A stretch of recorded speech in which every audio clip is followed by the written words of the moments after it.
Hi everyone, I'm Abby, and today I'm going to be presenting on Ai Weiwei. So we can go ahead and get started. So a little bit of background on Ai Weiwei as an artist. He was born in Beijing, China in 1957. His father was a very well-known poet at the time in China, and because of his activism and his political stances, he was exiled from Beijing in 1958.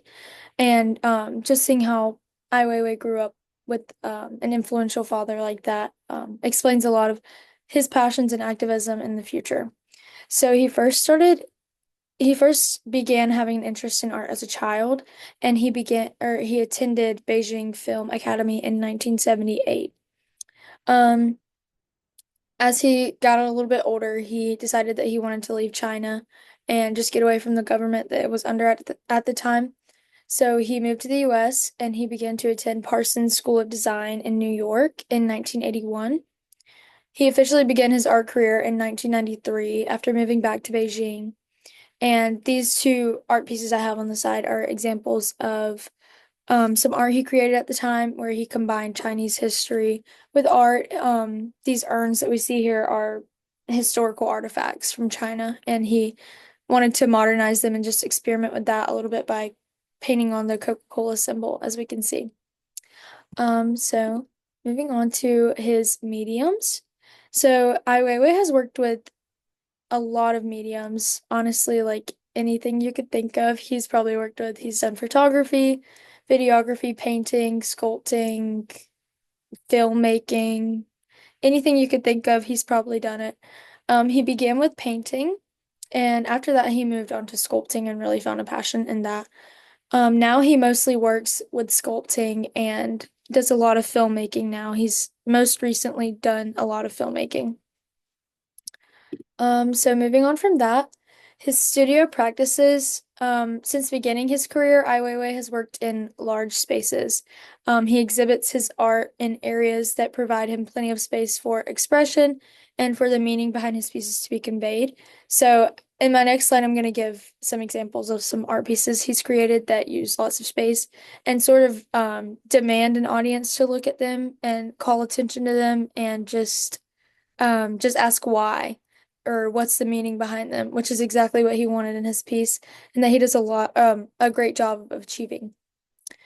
He creates using unconventional objects, deconstructing and rearranging to create challenging pieces of activism. So one example of this is a piece that I researched by Ai Weiwei, where he took some antique chairs and he deconstructed them, and they're antique Chinese chairs in particular, and he deconstructed them and put them or sculpted them together in a way that they couldn't be used anymore, which was his way of expressing how change needed to occur in China at the time. So his process is definitely unique. And since he began creating pieces of activism, I've noticed that his first step in his practice was to simply notice the injustices in the world around him. So after doing some research on Ai Weiwei, I personally feel like he's just as much of a journalist as he is an artist. And in my art analysis, I'm going to get more into that, but I think it's really interesting how he researches the pieces that he creates before he goes into the art process.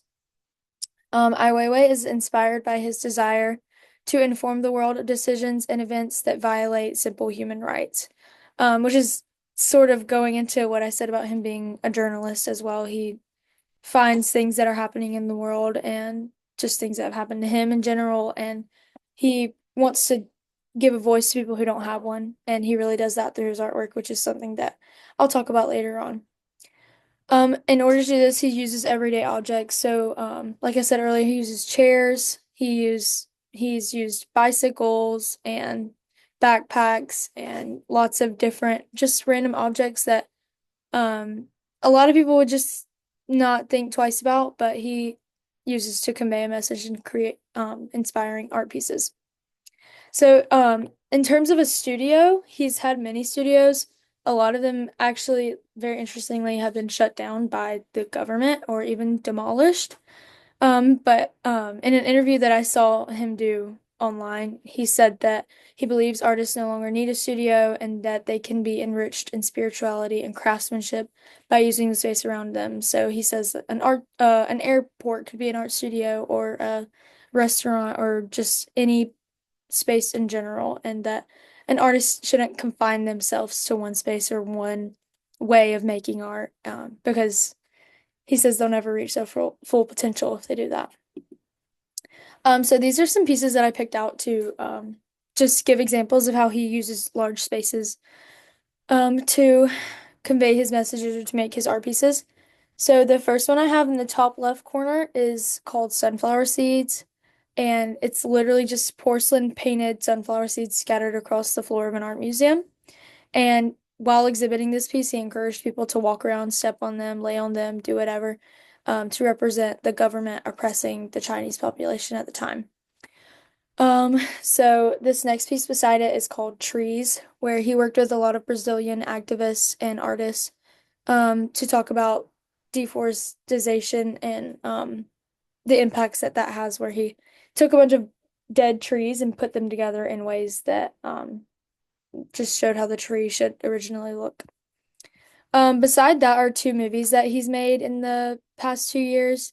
One of the top one is a memoir about his life and his father's life, and then the bottom one is about refugees, as well as the piece beside that, which doesn't have an official name, but a lot of people call 14,000 Life Jackets because that's exactly what it is.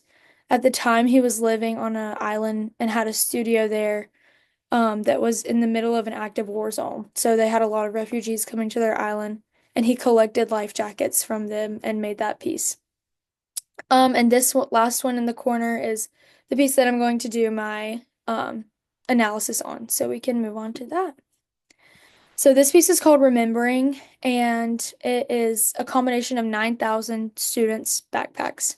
So the story behind this is that an earthquake had happened in China, and the government was not putting out stories about this earthquake. So Ai Weiwei actually got a group together just through a blog he did online to go and do field work and research about what was really happening and what happened to the victims and how many lives were lost in this earthquake. So while he was talking to a mother of a child who passed away in this earthquake, she said something about how she wanted her daughter to be remembered. And she said that she wants people to know that she lived happily on this earth for 7 years, which is what the piece says. And this piece was actually done on the side of a museum in Munich, where people didn't speak this language that the art piece is made in. So he really just calls attention to people and just demands them to see it and say, oh, what does that mean? And look it up and read more about it and just be informed about the events that are happening. So he really, I think this is a I picked this one because I think it's a great example of who he is and what he does, and he gives a voice to people who don't have one.